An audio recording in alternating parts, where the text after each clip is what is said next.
Welcome, local leaders, and thank you for taking time out of your busy schedules to join us today. I know that a lot of you are volunteers working in your community, and you're taking your time, your free time to increase your expertise on environmental issues so that you can do a good job in your own municipality protecting land and water resources. I'm Christy McDonald. I'm the Director of Science at Raritan Headwaters. And before we get started on today's presentation, Watershed Tools for Local Leaders, Local Issues, Local Solutions, How to Address Stormwater in Your Community with Bill Kibler, the Director of Policy at Raritan Headwaters. I just have a few housekeeping things I wanted to go over with you. So everyone is muted by the host, and only the panelists are visible on the screen. After today's presentation by Bill, there's going to be a Q&A session. So you can type your questions into the Q&A section. There's a little bubble up at the top that says Q&A. If you click on that, you can type your question. And then at the end of the presentation, we'll do our best to share all of those questions with Bill, and he'll answer them. During the presentation, you can also use the chat. It might be located at the top or the bottom of your screen, depending on which screen you have.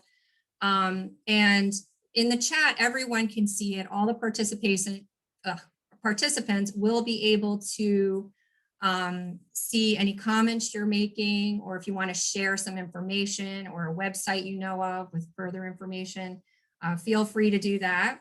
And Mara's also going to be monitoring the chat to see if anybody is asking a question or has a problem today. So we're going to end promptly at 2 o'clock, but you'll be able to access a recording of today's presentation that, and as well as our a PowerPoint presentation and some other useful tools that we're going to share with you on our www.raritanheadwaters.org/municipal tools page. And like I said, we're recording this just so you know. And so before we get started and I hand this over to Bill, I just wanted to give a little bit of an intro about Raritan Headwaters and who we are. Many of you already know about us, so I'm going to keep this brief.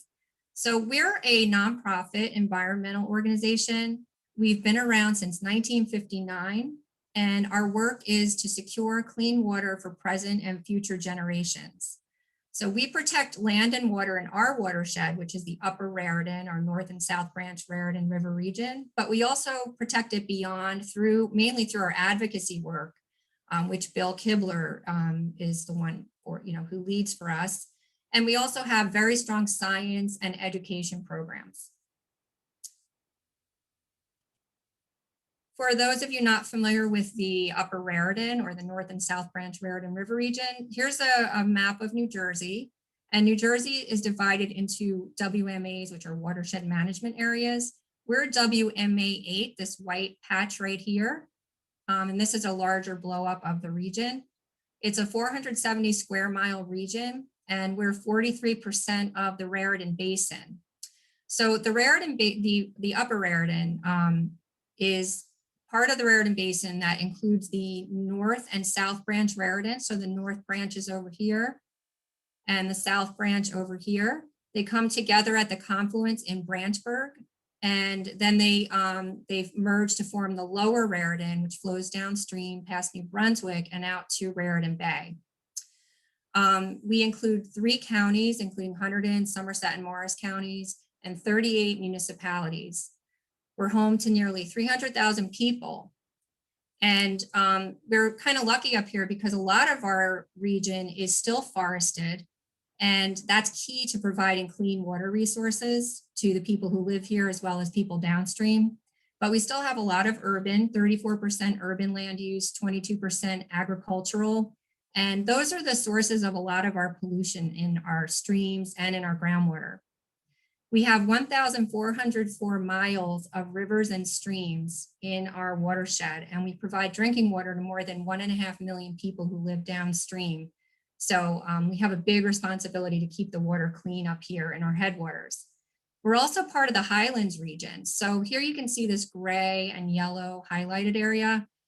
The Highlands region is a critical water supply. It extends up in through New York and up into the Northeast, but it provides water to most of the metropolitan regions of the Northeast. We also have two large reservoirs. Many of you are familiar with Round Valley here and Spruce Run Reservoir. So we have a large watershed with a lot of independent municipalities making decisions, and many of the local leaders here today are representing those municipalities. The reason we started the Watershed Tools for local leaders is because Raritan Headwaters has a pretty big mission to protect water and land in a 470 square mile area. And we have a pretty small staff, so there's very little chance we'd be able to do it alone. So we need to partner with our, especially our municipalities, they're our strongest partners, but also county, the Highlands Council, Rutgers and Raritan Valley Community College. We have a lot of partners, but our local leaders, the ones working in our municipalities, are the ones that are responsible for making a lot of those planning decisions that are going to impact land and water. So the purpose of this is to impart expertise to you in kind of a crash course, just maybe an hour or two workshop. Today's workshop is 1 hour. But, and the purpose is so that you can learn about science that backs up your decisions, planning tools and regulatory tools, as well as funding sources that can help you to do a better job of protecting the environment, which is what we all want to do. We also want to form partnerships on projects to identify and protect clean water and restore water where it's already been impaired. And we do that mainly through green infrastructure and tree plantings and working to promote better land use decision making. So if you want to see some of our past workshops, because like I said, we've been doing this since 2017, and before COVID, they were in person.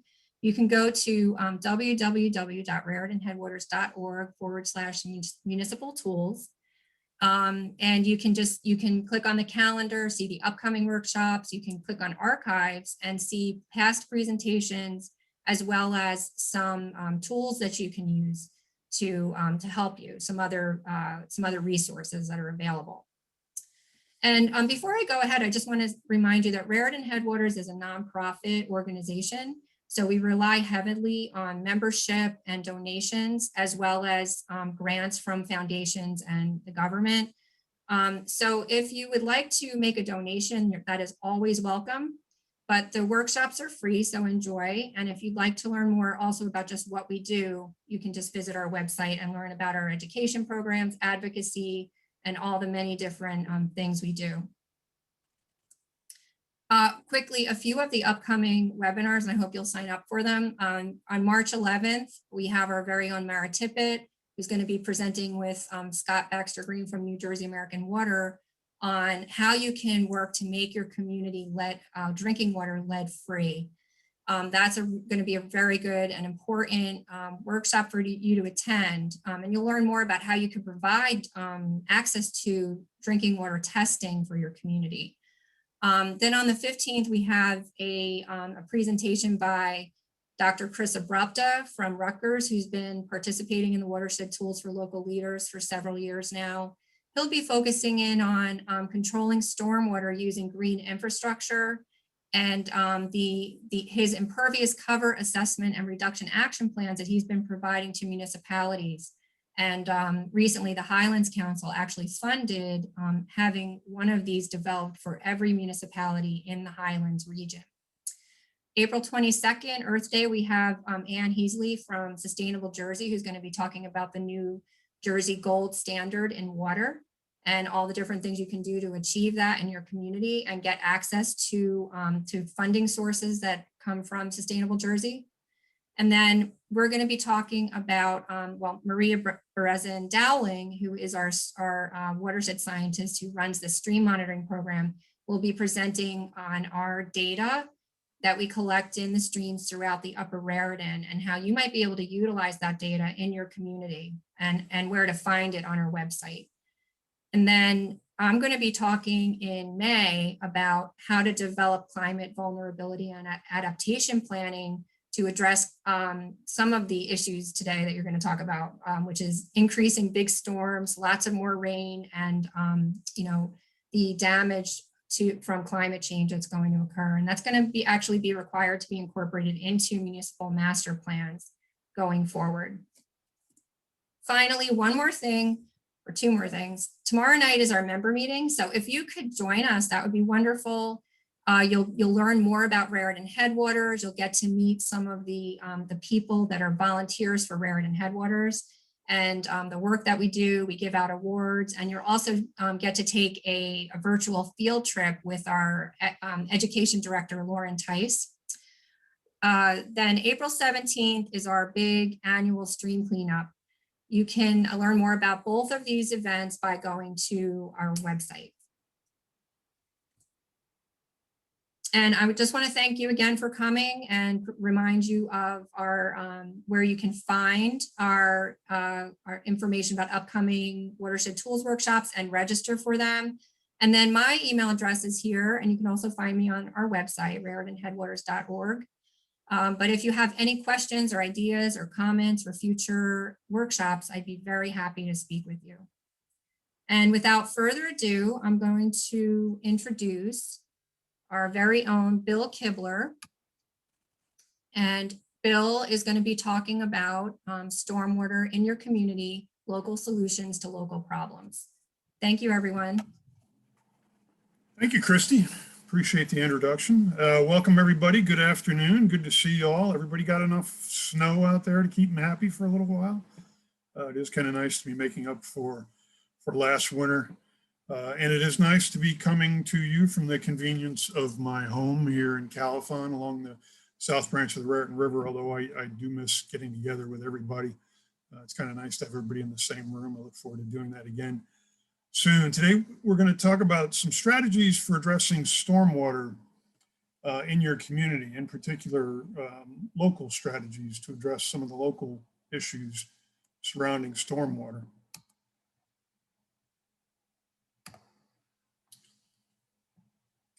So there are a few things we want to talk about today. We're going to talk generally about stormwater issues in New Jersey and the trends that we see in stormwater. Talk about some ways that perhaps your community is dealing with stormwater now, and then some strategies that could be used in the future as you move forward. So I've got a few goals today that I'm hoping we can work our way through. The first is I want to make sure everybody takes away the message that stormwater is difficult. You all know that, you get that, but it's not impossible. It's definitely not impossible. It's being done successfully elsewhere. We have the tools now in New Jersey to do it here, and you can do it. You can do it locally in your communities. So we're hoping to help provide you some information that you may need, or at least to give you some sources where you can get more information. There are now some really, really good sources that are easily accessible where you can get more information on these items, on these things. And then we'll talk a little bit about funding. Where is there some money available? So if stormwater is not a problem in your community, and you don't feel like you need more information on stormwater, both flooding and pollution issues, and if you don't need more money, you can go home. You're dismissed. Everybody else can stick around. We'll talk about stormwater and some things we can do about it. So is stormwater a problem? Well, this is the South Branch during Hurricane Irene. I don't need to remind the people who live in my watershed that Irene was an inland event. Sandy, which got most of the press, was a coastal event. But no matter where you are in New Jersey, whether you're along the coast or inland, we're seeing intense storms. We're seeing storms like Irene and Lee and Sandy and lots of others, and they're becoming more frequent. And it isn't just hurricanes or superstorms. I happened to take this photo a couple of years ago in May of 2019 during some significant flooding here along the South Branch. I could have taken this fall when my hometown here in Califon was about 3 feet underwater with flooding in a very short but very intense storm with a high volume of water. So this is what we're typically seeing now. We see these very intense storms. We're seeing these very intense storms more frequently, and we're seeing these storms bring a larger volume of water with us. A lot of the focus has been on the coastal areas. It's not hard to find information about flooding damage along the shore here in New Jersey. But just, I feel obliged occasionally to remind folks in Trenton that those of us that live inland are suffering the consequences of flooding also. The other thing this photo shows you too that I think is important is that stormwater isn't just rainwater. We sometimes think of the two as being interchangeable, but rainwater comes down and it lands on the landscape and it carries with it anything on the landscape. And so that's what you see in this photo. Obviously not a clear running south branch of the Raritan River that we would expect, but a pretty murky mess. So what do we see in trends? I brought this slide from the Rutgers Climate Institute. Thank you all very much. And what we see is the trends in annual mean precipitation in New Jersey from a long time before any of us were around until just a few years ago in 2014. And what you can see, the trend line is that blue line. That kind of ties all the data together. But what we see is a long-term, well-defined trend in increasing precipitation here in New Jersey. That precipitation, as I mentioned earlier, tends to come in bursts, in fits and starts, if you will, and it comes in these really significant, intense storms that happen frequently, but all at once. So what does that really mean? Okay, so we get a lot more rain than they got 100 years ago, or even a little more than 100 years ago. What does that mean here in northern New Jersey? What does that mean in our watershed or within the Raritan Basin? I was born, I don't want to give too much away, but anyways, I was born in 1963, so I'm getting close to 60 now. In the time I was born, since I was born until now, we get significantly more annual precipitation in the Raritan Basin than we did when I was born. The trend continues. So during that time frame, here's the quick quiz. During the time frame that I was born, the additional rainfall that we get within the Raritan Basin, that's 1,800 square miles in the whole basin, is that enough to fill Spruce Run Reservoir, which is the third largest reservoir in the state of New Jersey, Wanacue Reservoir, which is the second largest reservoir, Round Valley Reservoir, the largest reservoir in the state of New Jersey, and with all due respect to my friends at Lake Apacon, the largest lake in the state, at least by volume, or is it all of the above? I didn't have time to put this together as a, what's it called? Well, anyways, you just got a quiz here. The answer is, as you may have figured out already, all of the above. That's the additional amount of precipitation we get now in the Raritan Basin since I was born. Not total amount, but additional amount is enough to fill all of those reservoirs. That's an incredible volume of water, an incredible additional volume of water that we're dealing with now that they didn't have to deal with 100 years ago. And I don't want anyone to get the picture that the weather we're having or our climate this year is the climate that we will have in 40, 50 years, that the next generation will be dealing with, because it isn't any more than the climate we have today is the same as the climate that the generation or two generations before us were dealing with. This is some modeling from our New Jersey state climatologist. And what you see reflected here is the increasing temperatures, the trend in increasing temperatures in New Jersey. To the right, the green funnel, if you will, is what we expect to see in terms of increasing temperatures if we get our act together and lower our emissions consistent with the Paris Agreement. The red funnel up on top is what happens with temperatures going out for the next 50 to 75 years if we don't get our act together. What you may notice is what's missing. And that's any trend towards temperatures flattening or getting less, returning to what we've seen in the past. At least what we're seeing right now, even if we get our act together over the next 50 to 75 years, we're going to see increased temperatures, and that's going to bring with it increased precipitation. So what that means for us is we need to be thinking not just about the stormwater issues that we have today, or the stormwater issues that we've been dealing with for the last 10 years, but the stormwater issues and what that horizon is going to look like 40, 50 years from now. So how are we paying for stormwater now? And how do we pay for these new stormwater projects?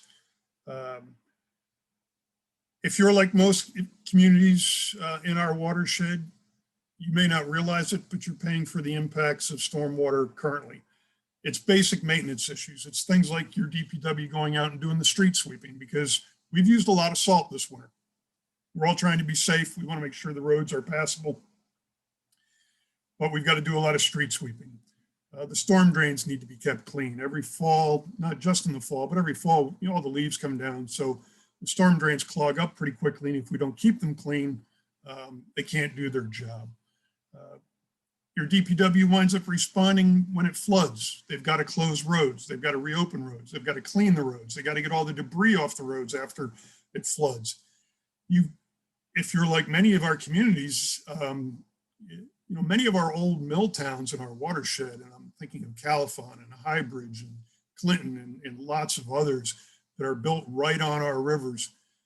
Our towns were designed to take advantage of every inch of rainfall that comes into that community, originally to drive mills. Well, we're still getting all that rain in our communities, only now we get a lot more rain than they used to get 150 years ago when these 150 to 200 years ago when these mill towns were built, and it still comes right into the middle of town. So for many of us, what that means is extensive flooding. You don't have to wait for a hurricane. Extensive flooding is becoming a more and more regular occurrence. And that means not only increased DPW presence, but it also means a significantly increased expense for your emergency management budget. It means your fire companies are pumping basements, perhaps. It means your fire companies and rescue squads are responding to people's homes who are trapped by flooding or who have to be rescued by flooding, or accidents that happen because of flooding. All of these are very expensive, and right now they're typically carried as part of your municipal budget. If anyone on our webinar today has a municipal budget with lots of extra elbow room in it for additional costs, just let me know, and I'd be happy to talk with you separately. But for most of us, our municipal budgets are tight, so anything we can do to address these costs, to find a more effective way to address these costs, would be helpful. Keep in mind, please, that stormwater isn't just about volume. It is about flooding. Of course, that's very important, but it's about what that rainwater carries with it when it comes into the river. So that includes, you know, the waste from geese and deer. It includes the animal waste from agriculture, cows, horses, chickens, sheep. It includes pollution from failing septic systems. Most of our communities rely on septics. Septics only last so long, and when they start to fail, that pollution, when they're not filtering all the waste properly, winds up in our rivers. It can also wind up in our rivers because our septics, frankly, are in many cases are just built on lots that are too small to adequately filter the waste before it finds its way into the river. It can be in the form of pesticides, herbicides, fertilizers that are used on our lawns or in agriculture or in gardening, and then eventually find their way into the river.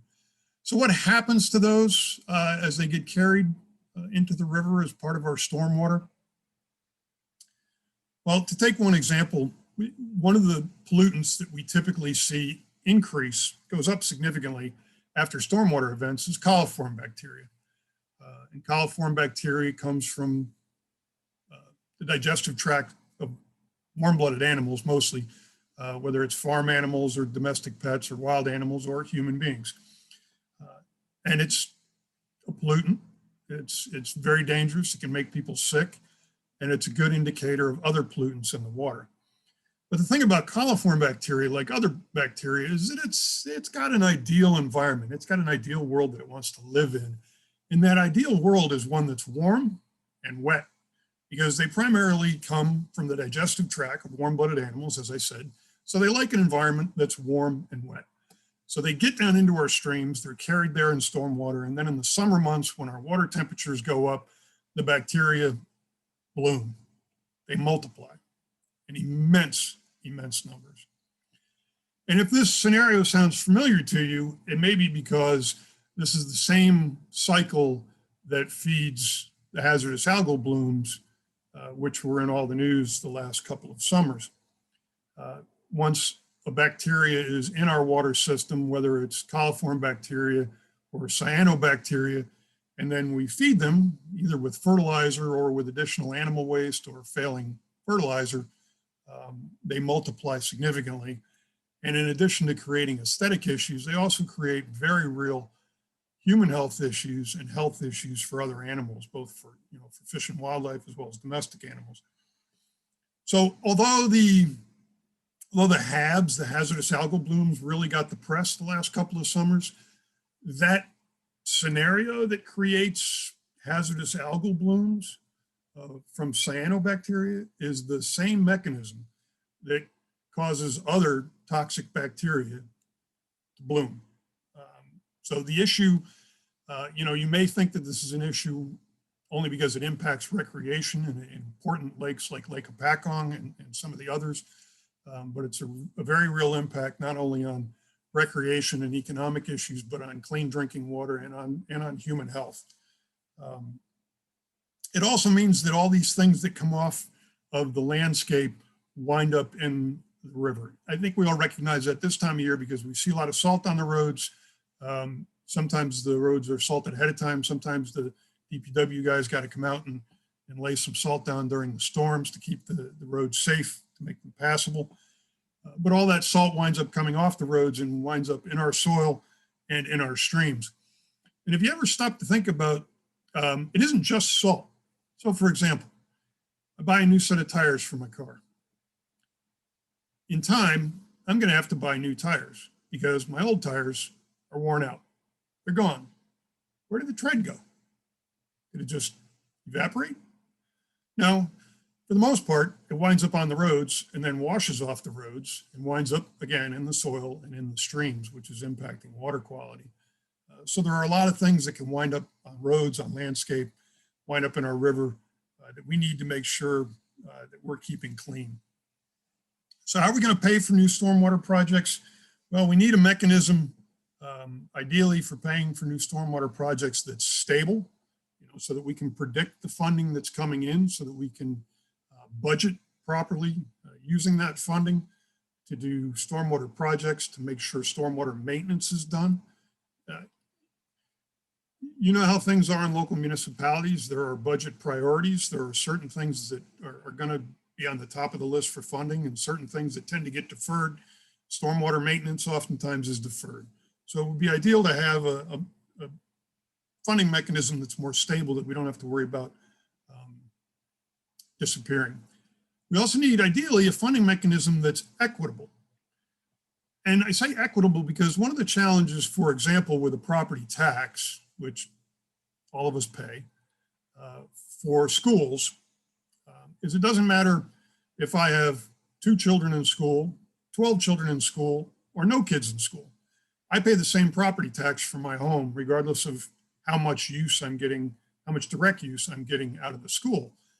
Moreover, although I'm paying property taxes and the businesses in town pay property taxes, there are many structures in town, churches, schools, government buildings, that don't pay property tax. So some of us are left to carry the burden for municipal services as well as schools that others are not paying for. So what we'd like to see is a mechanism that's more equitable. The other thing we'd like to see is a funding mechanism that's dedicated to the issue at hand. a funding mechanism that won't be diverted to some other use, so that we know that we will have dedicated stormwater funding that will be used to address stormwater issues, both the flooding issues, the volume issues, as well as the pollution issues, the water quality issues. So one mechanism for doing that is a stormwater utility. And if you follow the news, you've seen discussion of stormwater utilities. Stormwater utilities, one of the first things I think I'd like to clear up is that a misconception that stormwater utilities were made mandatory by the state. They are not, no more than other utilities are mandatory. They are one tool that we can use to address stormwater issues. And I think every municipality would be well advised to look at all the tools that are available to them. So this is one tool, and one tool that we think you should give serious consideration to. But the good news is it's not mandatory. Nobody's going to make you implement a stormwater utility. One of the great advantages to stormwater utilities is this is truly a local solution to a local problem. So our local problem is flooding. We have feet of water in our downtown area when it floods. It's bringing with it all kinds of pollution. It's carrying debris into town. It's carrying bacteria into town. It's creating a health issue and a real life safety issue and a property damage issue for our constituents, for our neighbors here in town. How do we deal with that locally? Well, one way to deal with that locally is to implement a stormwater utility. It's a utility, much like a wastewater utility, only instead of dealing with the waste that you flush down the toilet, it needs to be treated because we don't want to contaminate our water with human waste from our toilets and our sinks. This is a utility that will address stormwater that comes off the landscape, that comes off our properties, comes off our parking lots and our roofs, and make sure that that stormwater gets treated and the stormwater, the runoff is abated so that we can address the flooding issue and the pollution issue. A stormwater utility, like a wastewater utility, is a local utility. It's not a state utility. It's a local utility. The funding comes from ratepayers, just as it would from a stormwater utility. The ratepayers pay to use the utility services. The rates are typically set based on the amount of impervious cover you have on your property. So the amount of parking area and roofs, tops, the hard surfaces that water can't drain through. They're typically based on that. And one of the other advantages of stormwater utilities is there is some flexibility built in so that if you're addressing stormwater on your property, if you have a large parking area, let's say you're one of the big lot stores, and you recognize that you're contributing to the stormwater issue because your parking lot and your building are so big, there's a lot of stormwater coming off your site. Well, you can retrofit your parking area and your roof with green infrastructure solutions to address the stormwater on your site and then get a credit on your utility bill so that you don't have to pay as much because you're proactively addressing the issue on site. This is an equitable solution. The advantage of stormwater utilities is everyone who contributes stormwater to the community pays to the utility to help address that.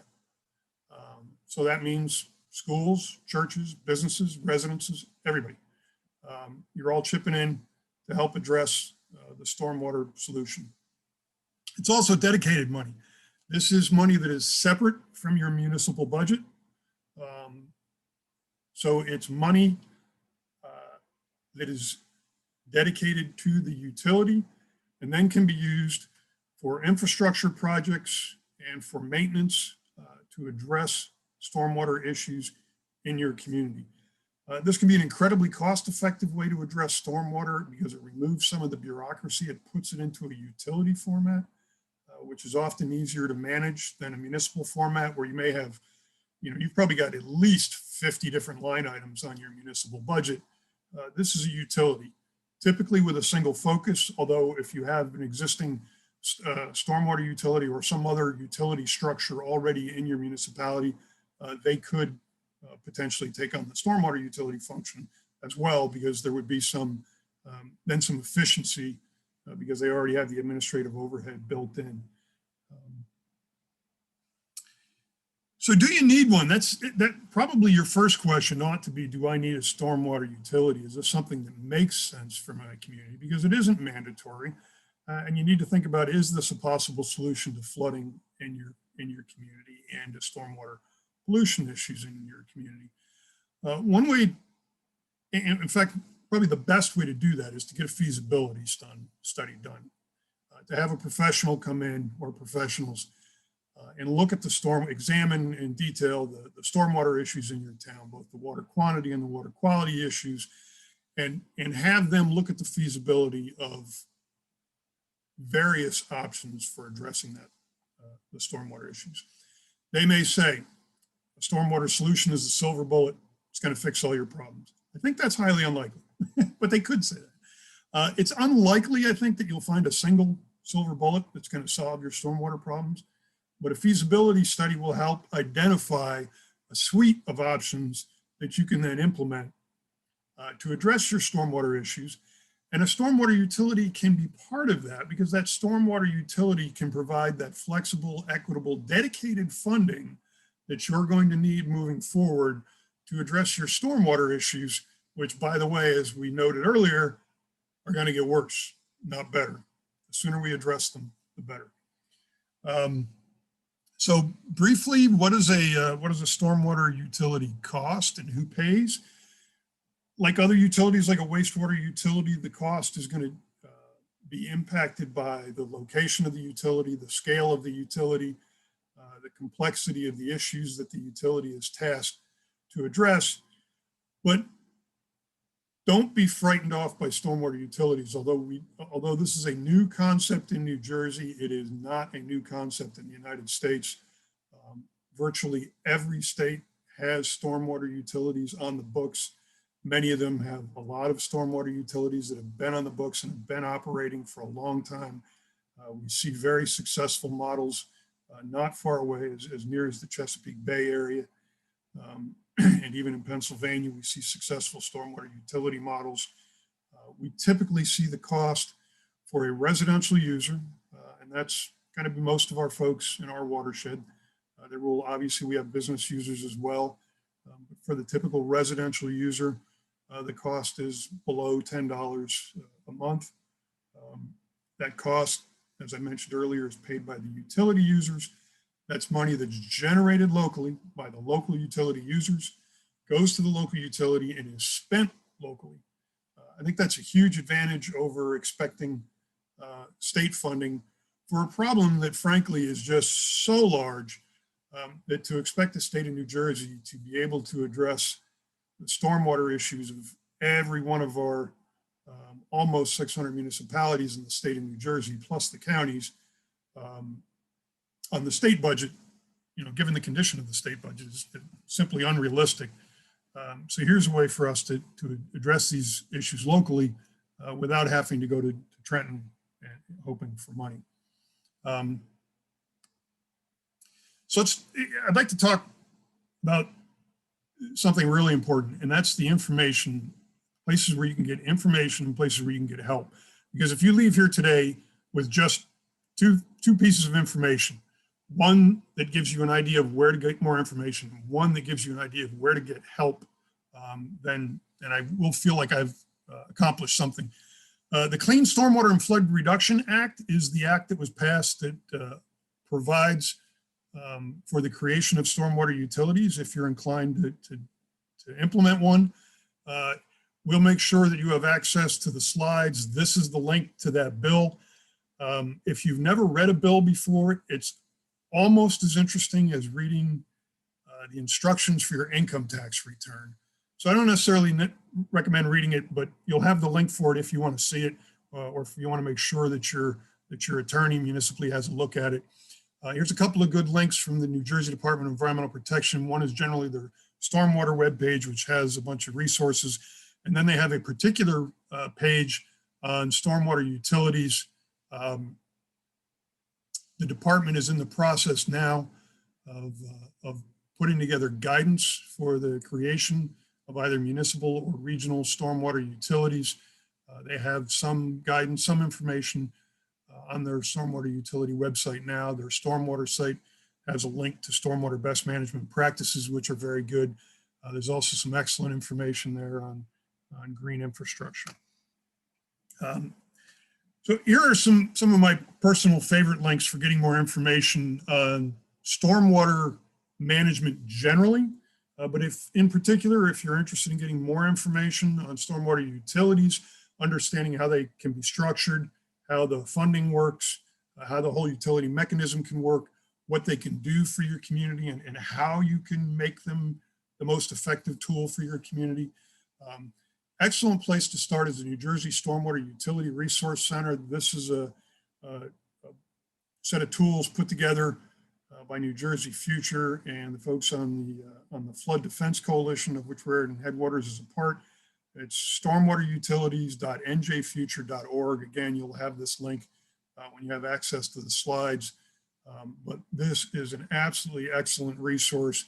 All kinds of good information here, very easy to navigate, even for a non-IT guy. So if I were going to leave here with just one resource, if I was going to leave here today and do just one thing, I'd go to this website, stormwaterutilities.njfuture.org. Great place to get some information and start doing your research. Another good place is the Flood Defense Resources from Flood Defense New Jersey, put together by a group of us. There's a lot of good information and sources there. Rutgers is awesome. They've got some great stuff here. Go to the Rutgers EDU environment site. They have all kinds of information on stormwater. They also have an internet guide to financing stormwater management. You know, funding is always a critical issue, where the dollar is going to come from. And they also have some information on some of the details of developing stormwater management utility, less from the financing perspective, more from the utility perspective. Before I let you leave, or before we start taking questions, I wanted to mention a couple of things. First, as a reminder, we didn't talk a lot about green infrastructure today.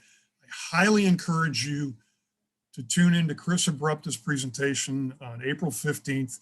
Chris is way more entertaining than I am, and he's got a PhD, smart guy, and he'll bring you up to speed on green infrastructure and the work that he's doing to improve green infrastructure. You can learn a lot from Chris. I certainly do every time I hear him talk. The second thing I wanted to mention is that the new stormwater rules officially go into effect on the 2nd of March, a couple of weeks from now, maybe less than 2 weeks from now. And your municipal ordinances are supposed to be updated effective 3 March. So keep that in mind. You should be moving along towards the new infrastructure rules, which will help implement the green infrastructure that Chris will be talking about on the 15th of April. Let's talk about some of the funding for this. Where is money available? I probably will not even touch on all the potential sources for funding, but here are a few that you might want to note. If you're a municipality, the New Jersey Water Bank provides low interest loans to implement green infrastructure in your community. If you are a CSO community, and if you don't know what a CSO is, you're probably not a CSO community, but it's a combined sewer outlet community. What that means is that their wastewater pipes and their stormwater pipes somewhere down the line become one and the same. Most communities in New Jersey have separate storm sewer drains, but there's, I think, 20 or 21 where the pipes are one. If you are a CSO community, you can get that low interest loan to implement green infrastructure for your stormwater on the stormwater side of the house, and up to 50% of the principal of that loan can be forgiven. So that's kind of a loan that becomes half of a grant, always a good deal. I'd like to mention watershed restoration funding. This comes from the U.S. Environmental Protection Agency through the New Jersey Department of Environmental Protection. It's commonly referred to as 319H funds because Section 319H of the Clean Water Act is where the funding comes from. But these 319H funds can be used for watershed restoration, and that includes addressing the impacts of stormwater, both flooding and water quality issues. They're primarily focused on addressing water quality issues, but the reality of it is, and everybody I think practically understands, you can't address water quality issues from flooding without also addressing the volume issues. So you can go to DEP's stormwater website and get some more information. It's on their watershed website as well on 319H funding. I also wanted to put in a plug for the Highlands Council. The Highlands Council is providing funding for impervious cover assessments and plans that would help alleviate, would help address impervious cover in order to, in other words, to retrofit impervious cover so that we have less of it and can address stormwater locally better.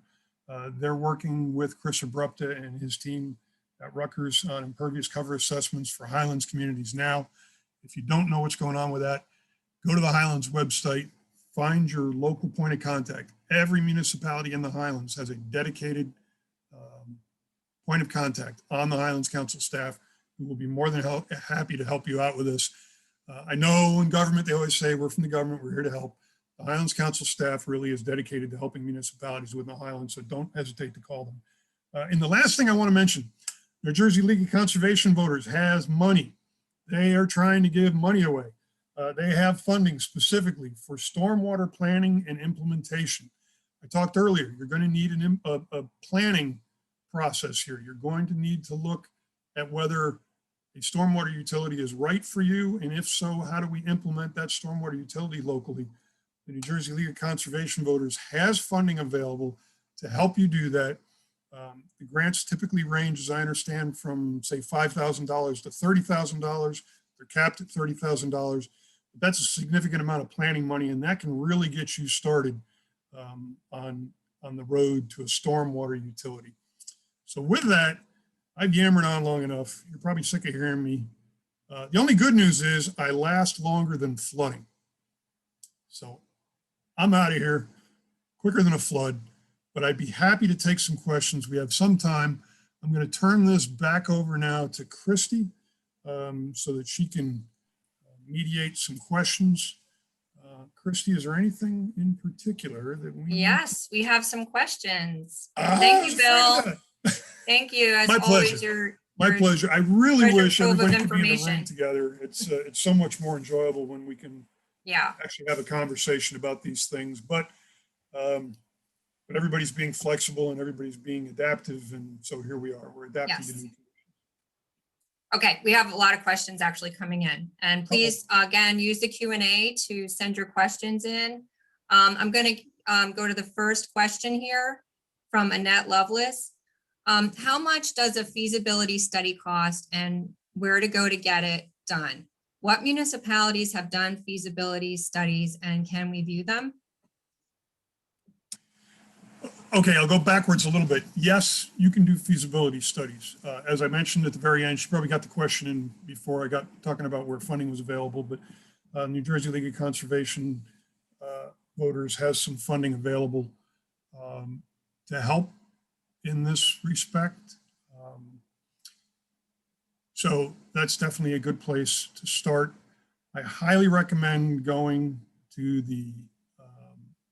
that very first resource that I listed on that webpage, or excuse me, on the slide, for resources from the Flood Defense Coalition and NJ Future. There are great resources there. They can tell you, they can give you a pretty good idea of how much a feasibility study will cost. I can't tell you a precise amount because it depends a lot on, it varies widely depending on the size of your community. You know, a stormwater utility feasibility study for Califon, which is 1,000 people in 1 square mile, is going to be markedly different than one for, say, Edison or Perth Amboy or New Brunswick. So it's going to vary depending on the size of your community and the complexity of the issues that you're dealing with. But that's a very good place to start. If for any reason you feel like you're not getting traction, drop me an email and I'll put you in touch with someone who can steer you in the right direction. Okay, thank you. Another question from George Casa. Have any municipalities in our watershed started the process of establishing a stormwater utility? Hi, George. Thanks for joining us today. There are some communities within our watershed that are in the planning process right now that are looking, that are, I guess I would say, identifying the feasibility of a stormwater utility. There are some folks who are considering it, which is a good start. We don't, as far as I know, have anyone within our watershed who has gone down the path of, taking that first significant step towards implementing a stormwater utility. We have gotten some interest in stormwater utilities from some of the municipalities. If your municipality is serious about either implementing a stormwater utility or is very serious about considering a stormwater utility, please contact me. Email these days with the COVID thing is the easiest way to get a hold of me, but you can either go to our website or just email me at bkibler@raritanheadwaters.org. Shoot me an email, and I will put you in touch with some folks that can help move your municipality in a direction that will help them implement a great local tool to address a local issue in a pretty intelligent manner, I think. We just entered Bill's email address in the chat if you need to get it there. Another question from a Highlands advocate. The federal government must eventually fund stormwater as part of the Green New Deal. Money is available in defense cuts and Homeland Security funding. Water is a public trust, and water is life. So any comments on federal funding potential for this, Bill? I wouldn't hold my breath. I mean, I like the idea. I like the concept. I would be loath to predict, assuming for sake of argument that a Green New Deal makes its way through Congress, I would be loath to predict what that Green New Deal would look like when it comes out the other side, just because of the vagaries of the legislative process. Do I think that there is the possibility for future federal funding to address some stormwater issues? Yes. Do I think the scale of the problem is so large that the amount of money we're likely to see at the local level is going to be enough to address our problems? Absolutely not. I think everybody on this webinar probably knows that we've got other water-related infrastructure problems nationwide, and certainly in New Jersey and the other older states. We've got pipes, we've got the lead issues in our towns and cities. We've got pipes that have been in the ground for 100 years.